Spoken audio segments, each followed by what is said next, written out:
is we're always being called to a greater expression. There goes some more Detroit fans. Don't leave.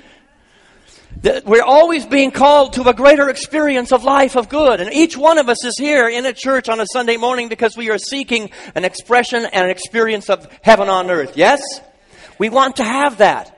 And there are two ways that we can get that. One can be a divine discontent that comes up and bubbles up from within us.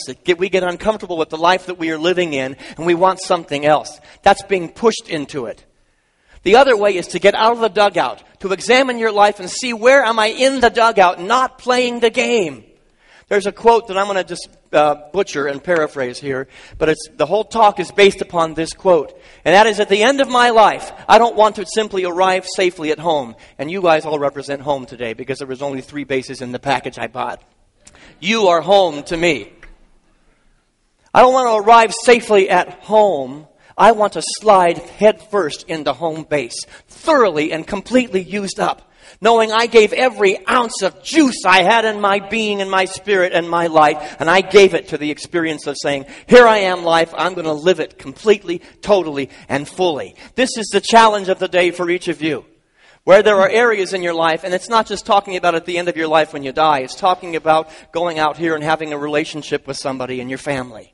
That maybe there's a call for a greater expression, a greater embrace of the goodness that is life. It may be when you're having lunch over at Keegan's and you get into a conflict or an argument with somebody, and there's some way that you can reach to the home base, the place of inner knowing and inner truth that you are one with the presence of God. That may be the adventure of your life for today. It's a moment-to-moment decision. It's a moment-to-moment way of living and being. And so I want to challenge you. The master teacher said, he taught us, I have come that my joy might be in you, and that joy might be full. Who wants fullness of joy? The greatest teacher that ever walked the face of the planet said, I want that joy for you. I want that heavenly experience for you. But he continued elsewhere. He said, I have come that you might have life, and you might have life abundant. He didn't say life once in a while. Have one here and now and then, or mediocrity would be good enough. He says life abundant. We have a playground. The Hindus call this Lila, God's playground. All the good that you could ever desire or want or experience, all the joy, the laughter, the play is right here. We have to get out of the dugout in order to embrace it. We want to slide into home base, wherever we happen to be, thoroughly used up, knowing there was nothing held back, just like the San Francisco Giants. But we have to get out of the dugout. What keeps us from getting out of the dugout? What is it? We got to get up to bat on the plate. I might fail. I'm not going to get out of the dugout. It's safe in there. I'm safe in my stagnation there. Up here, there's a chance I might strike out. I might fail. Anybody resonate with that? Let me tell you, it's an illusion. We talk about that you're growing or you're stagnant. I'm going to submit to you that there is either growing or there is dying. There is nothing in between. Life is ever in motion and movement. And if you are staying in the dugout, you're not being stagnant. You are dying because life is beginning to leave you. I challenge you to get into the game. And let me give you a fact, a statistic about baseball. You can get up to baseball, up to bat, 10 times. And you can strike out 7 times. And get a hit 3 times out of 10. And you're considered one of the best baseball players to ever play the game. I want you to hear that. Hank Aaron, an Atlanta Brave. I'm also a Braves fan, but they didn't make it this year. Sorry. Missed it by that much. I love the Braves. If the Giants are not in town, I'm rooting for them. You know, I told my wife, if you ever catch me doing this, oh, shoot me. I do it now. But the reality is Hank Aaron, one of the greatest home run hitters of all time. A little known statistic about Hank Aaron, he's one of the best home run hitters. He struck out almost twice as many times as he hit a home run. Failure is a part of success.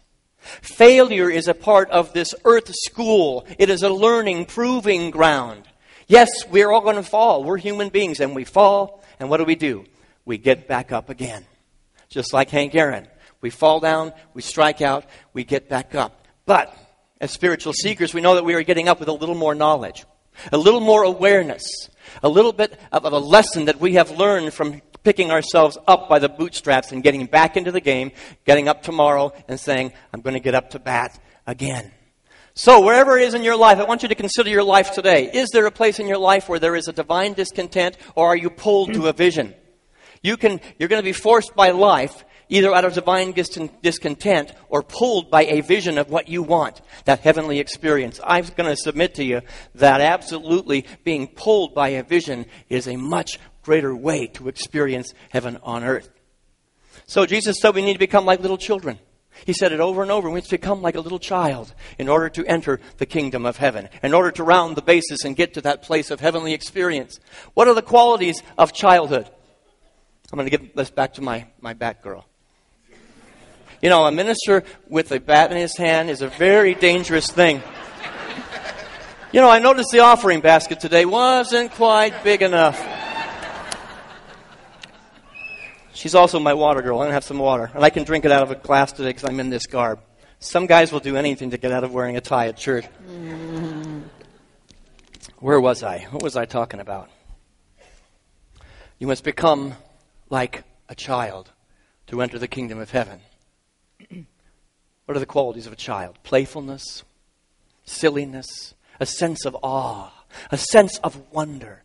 To look at this magnificent life and go, I want to jump head in. I don't want to just do it a little bit. I want it to wash over me, and I want to be silly. I want to be goofy, but we as adults, we can't do that. We have to have a sense of decorum. My gosh, I can't wear a cap in church.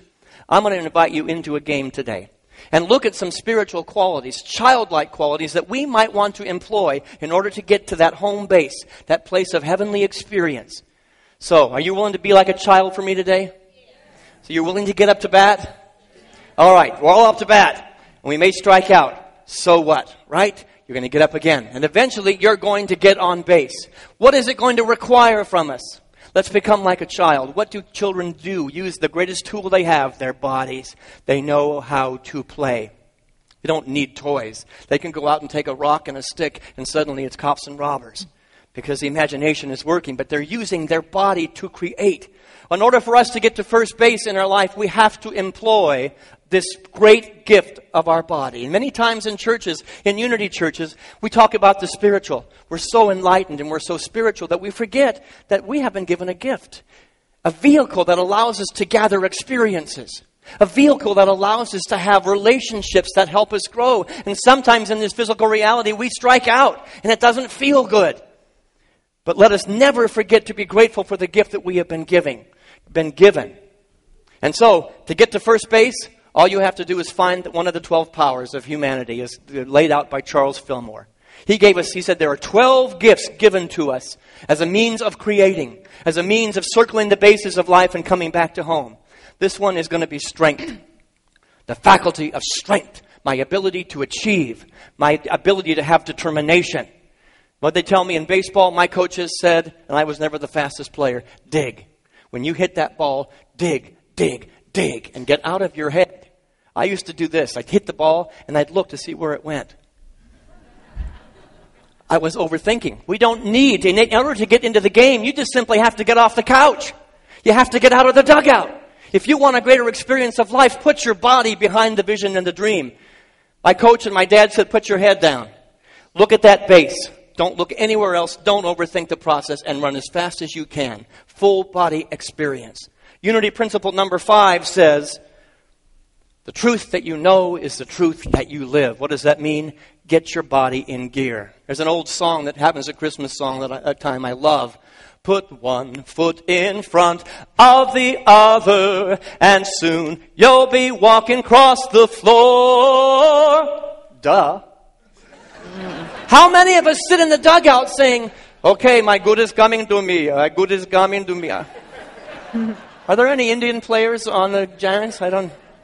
My good is coming to me, but we never get out of the dugout. We never get up to bat, and we don't dig, dig, dig, and put our body behind the vision. We need the faculty of strength and the faculty of will, the human will to just achieve and determine. That puts us on first base. Now, when we get to first base, we're a little bit closer to our dream, but we begin to realize, I got a long way to go before I'm having that heavenly experience. And we need to now engage our brain And we're going to have a whole bunch of different reactions when we're in first base because we're at the place of no return. I can't run and go hide in the dugout now. I'm in the game. I'm on the base. Oh, what am I going to do now? There's a whole gamut of ways that we as human beings respond to being in the game. I want to examine just a few of those right now. And so, see if you might see yourself in some of our actors today. When you're on first base in your life, see if it plays out like this.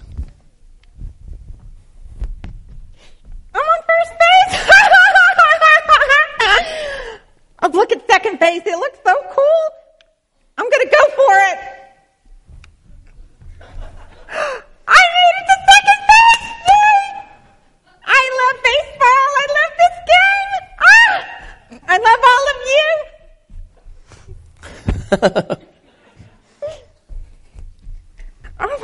I love second base.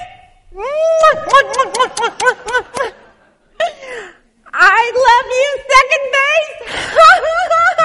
They might have a pill for this. So there are people that get into the game of life, and this is how they behave. We've also heard that there are people that are so spiritually enlightened that they're of no earthly good. Perhaps there's a groundedness. Perhaps there's a groundedness that we need being in the world, but not of the world. That we need to be in the world. So maybe there's a different way to do it. Let's look at another way.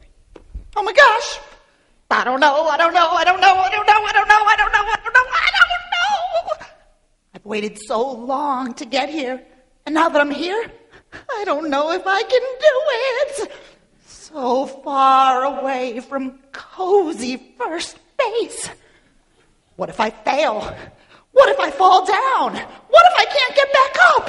What will people think? Oh, is it really worth the risk? I don't know.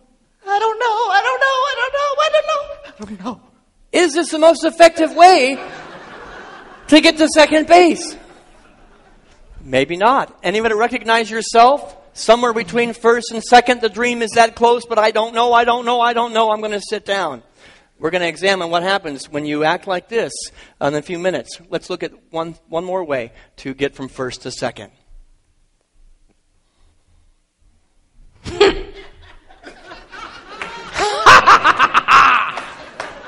I don't need anybody. I don't need you. I don't need you. And I don't need you. Definitely not you. You're not alone in that. I can do the second bases in my sight. That looks pretty good. I'm going to make it happen. I don't need anybody. You get out of my way. You're scared anyway. You are just too darn happy.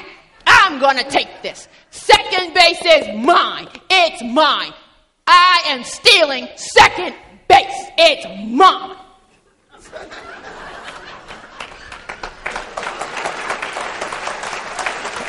Go ahead and give some love to our Laughter and Joy ministry that did this. Move out of my way. Come on, honey, let's go play. I think that Thurman really could use the Laughter and Joy ministry. Sadie, I think you could use that. So let's examine. This is the way we react to being in a game, and our human emotion, the human ego comes up and says, I'm going to have reactions. Our first actor, Debbie. Skip and la, la, la. We have to engage one of the 12 powers of humanity as the gifts of humanity is laid out by the filmer. We've got will and strength to get to first base, a physical exercise, but I said we must engage our brain. We must now not use the faculty of wisdom. The faculty of wisdom must come into place, or what happens? Because in this place in the game, what happens in baseball? A realization begins to emerge. There are other people on the field who want nothing more than to take you out of the game. There are defensive people playing the game. There's a pitcher standing on the mound that wants to get you out. If you are not grounded to your wisdom, if you are not grounded to your mental capacity to think and to be wise, guess what happens when you go to second base and you dance around it and you're not touching it? In a matter of moments, you are tagged out of the game. The dream is lost until the next day when you get up to bat. We must be grounded to a deeper reality, a spiritual reality that is playing out God as the mental capacity to think, wisdom. Now, many of us react like the second person. I don't know. In baseball, you're on first base and a fly ball goes out there. And you've seen the batters do this, the runners. They're waiting to see if they should tag up or not. Is he going to catch the ball? If he catches the ball, I'll go back here. Or I'll maybe tag up. If he drops the ball, I'm going to go to second base. It works beautifully in baseball. How does that work in life? Do you know people like this? Probably none of you, I'm sure. I don't know. I don't know how to decide. The faculty of wisdom often looks like judgment. I have to make a call. And I have to know that I may strike out up there. I have to know that my decision might not be the right one. I might decide to go to second base and I might get thrown out.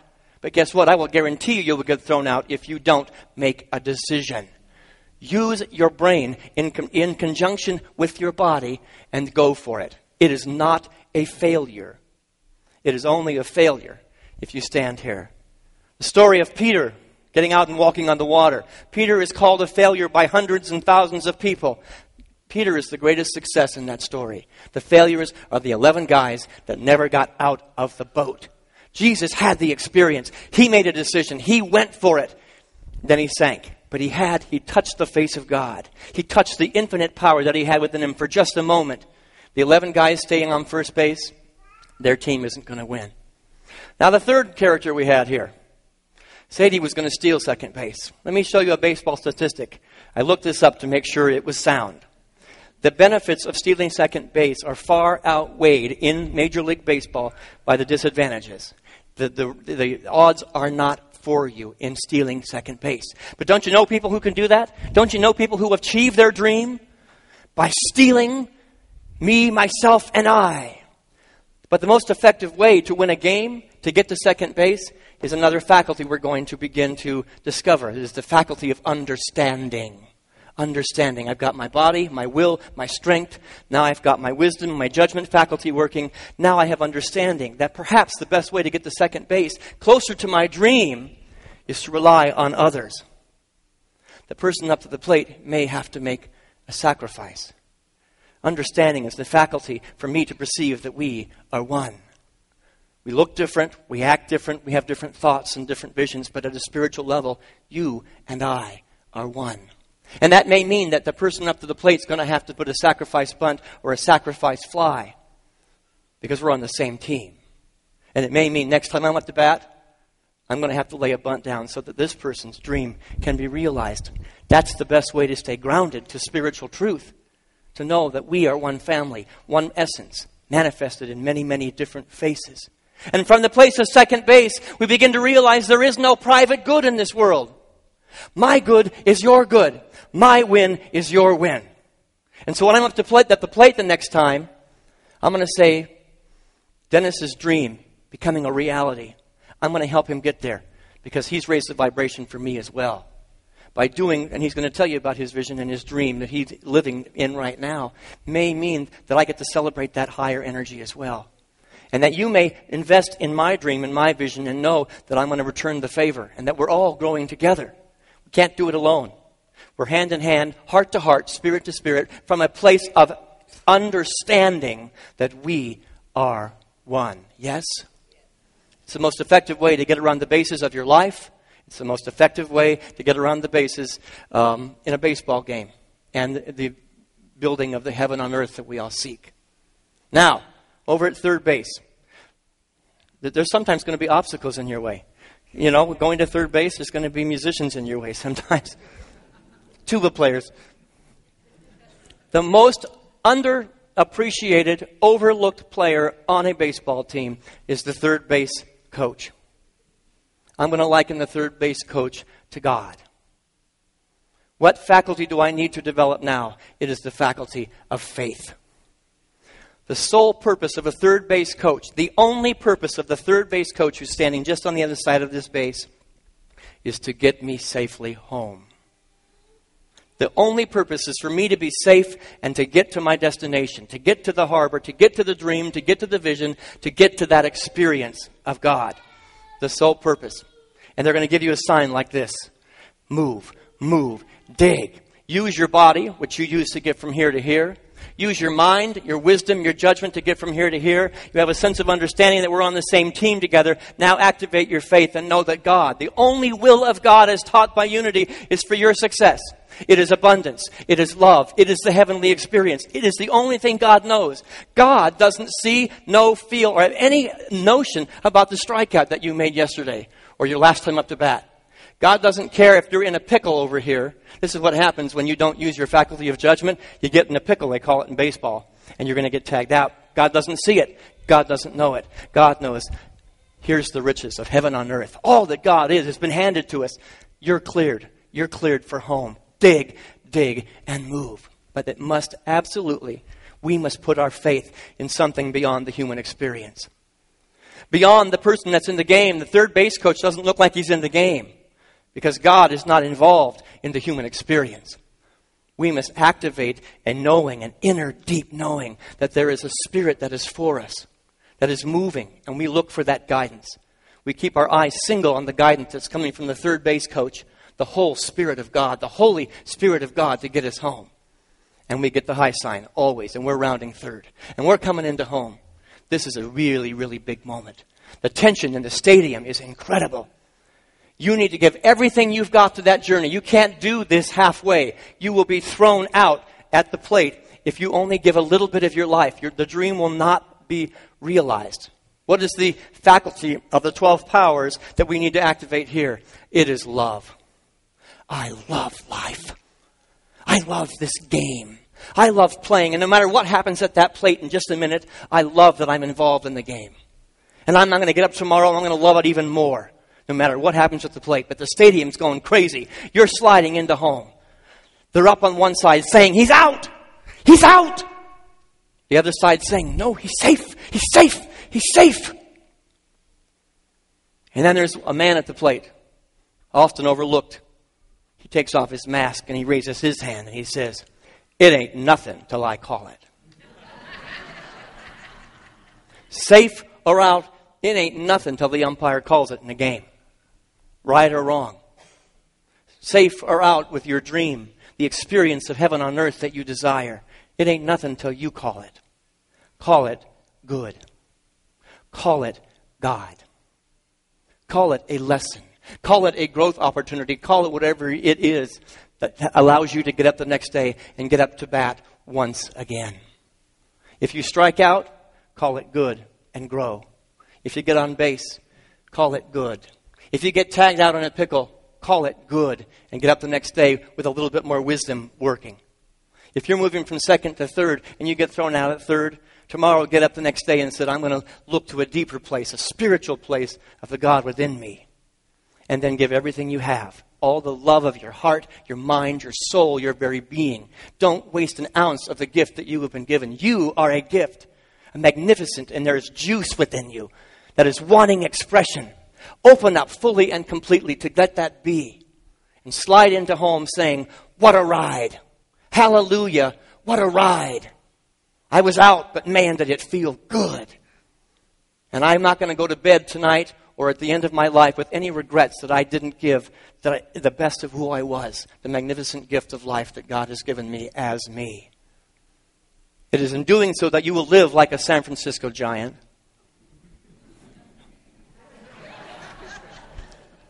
It is in doing so that you will honor the presence of God and you will live like a child. And it is in doing so because what happens at the plate, tagged out or not, you're going to have the experience of heaven. Because the child gets up the next day and just does it all over again. A sense of awe, a sense of wonder, a sense of beauty for this magnificent ride. And I know at the end of your life, at the end of this day, at the end of the meal you're going to have over at Keegan's restaurant afterwards, you will be able to say, I lived fully. I loved wastefully.